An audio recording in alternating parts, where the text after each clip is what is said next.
I went to the Museum of Shadows recently, and it's the perfect example of a unique destination or somewhere that's a great concept to find similar variety in your area. It is what was considered the world's most haunted museum. The Museum of Shadows is located on two levels of a four-story building, voted one of the most haunted museums in the world.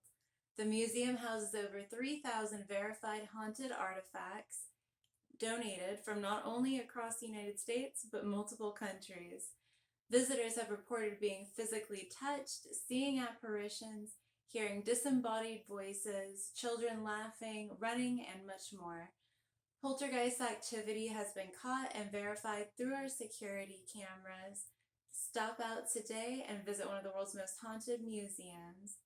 Meet Ayda, the world's most haunted doll, which I did and I got a picture with. There is no age limit for the Museum of Shadows, but a mature audience is encouraged. Ghost hunts at the Museum of Shadows. The evidence gathered by guests and paranormal investigators will help chill you to the bone. Perhaps you will be the next to have a ghostly encounter. Full figure apparitions of men, women, and children have been seen daily. Many have been pushed by unseen forces. At night, the sounds of laughter, yelling, and footsteps have been heard. There are event dates and tickets you can get, and a sit challenge where you can see if you can make it 10 minutes in complete darkness alone with only a flashlight if needed to tap out. Live cameras will be monitoring and recording the activity inside this creepy room. Now is your chance to sit one-on-one with real haunted objects, cursed items, and more. Would you do it? In the total, only flashlit darkness. I don't know, I might. Due to the nature of the items, there's not filming allowed past a certain point. You basically just have the lobby where you're allowed to. And those in the lobby working were really fantastic about talking to us about their paranormal experiences there. All of them, I really enjoyed how enthusiastic they were about paranormal activity and really just encouraging the whole environment. I'll tell you more about my experience after.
This is the world's most haunted museum, the Museum of Shadows. It has over 3,000 verified haunted artifacts.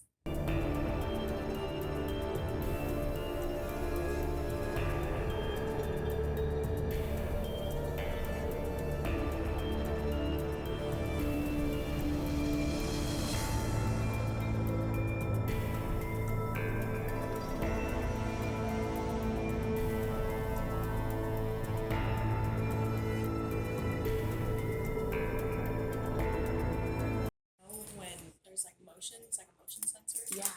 So we go back, and then one of the gurneys in the basement actually moved Yeah, while we were close.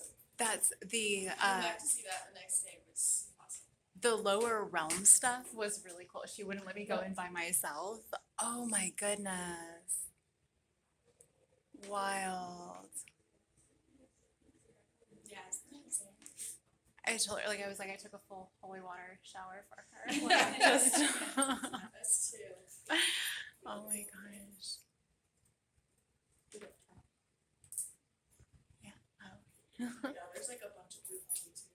Always check that out. I love it. Yeah. Oh, yeah. This is so fun. Just getting to like read all the spooky stories is so much better than going on Reddit or something. Yeah. This is an amazing flashlight tour. You get the black light for human remains and the regular flashlights. All the Ouija boards were amazing.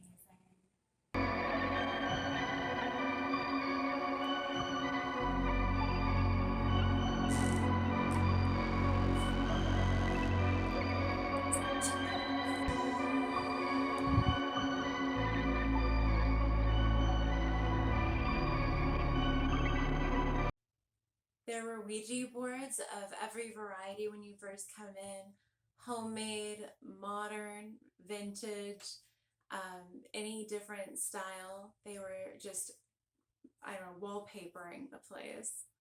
I saw a fox eye, tarantula, and other small animal effects. A myriad of dolls. Every item had their story printed next to it for why it was at the museum. Next to many of the items, there were stories from the previous owners stating why the item was there, and often some kind of warning about what energy might be connected to it. We used regular flashlights to get around the two different stories and just be able to see an isolated item at a time for a lot of them. Most people were dispersed enough so that way you really could just, get your own space, your own spotlight on that item, check it out. And we also had black lights to see if there were any bodily fluids on anything. I had a little bit of difficulty finding some of them, even though they're marked like which items are going to have it, you have to find where it is on that item. And so I found some of them were a little bit challenging for me, and others I didn't find at all.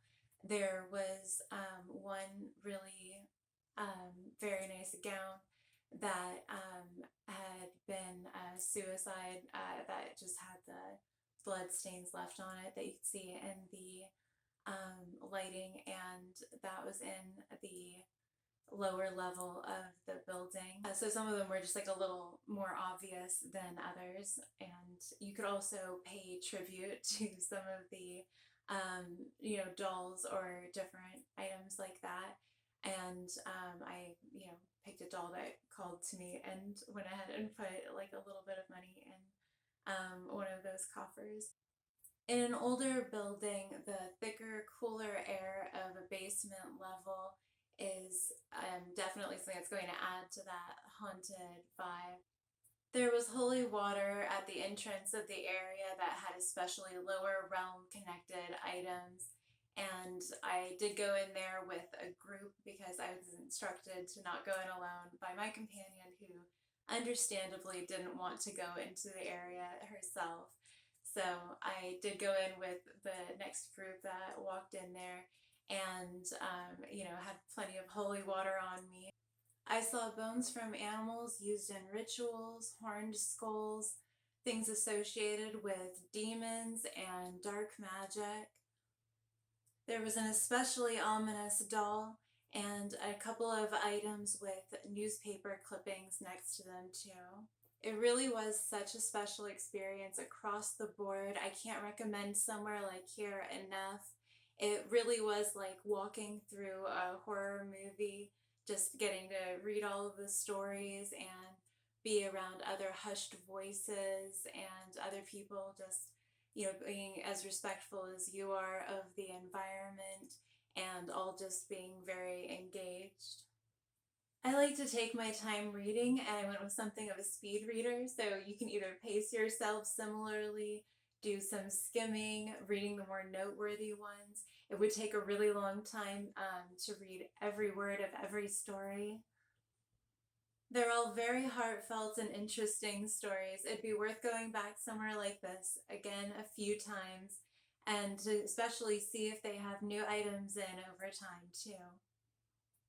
We saw a clown on a swing that was rocking back and forth a bit, and it might have been brushed up against or by an air vent, but it was doing what its note said that it should. It's all really cool. If you want to avoid having a haunted object in your home, it does seem like dolls are a lot of the problem here in horror movies and in real life museums of shadows. They do seem to attach themselves to energy at a higher rate than other objects if the numbers are to, be read that way. If you truly have a haunted item that you would like to have removed at no expense, you could go to museumofshadows.com and find the contact information to reach out to this place or somewhere similar in a closer area to you. Again, as they said, they take things from other countries, so it really is also like a very diverse collection. It's so interesting being able to see all of those pieces in one place. Some notes from the owners had explained that they'd tried throwing out the item before, only to end up with it back in their possession. So releasing an item and the energy that's attached to it to a place like this could be the peace of mind you or someone you know is looking for. Everything is energy, so it makes sense that different energies are going to attract different things. I do think some things can be positively charged or imbued, and that of course many things in the world are going to harbor negative energy because of what their experiences have been as an item or anything else. So we always have to make sure that we keep our energies and our vibrations higher so that way we don't attract things that will be quite haunting. Thank you so much for coming with me. This was a wonderful experience to help continue broadening my horizons with oddities, curiosities, scares, and that of the paranormal. I hope that you continue to expand your consciousness horizons and that you can go somewhere that's maybe even a little bit out of your comfort zone. I hope you'll comment, like, and subscribe for more healthy and alternative content. I'm not sure if you're supposed to have any drinks before you go in somewhere like this, but we did say a prayer afterwards. I think there are many things considered paranormal that there are perfectly good scientific explanations for that still fall under that brand. Really, isn't paranormal just kind of outside the explanation of science? I do think there's plenty of science to back up any paranormal phenomena that is, an actual occurrence. I think there's a perfect middle ground of spirituality and science that can be had. That's kind of my preference.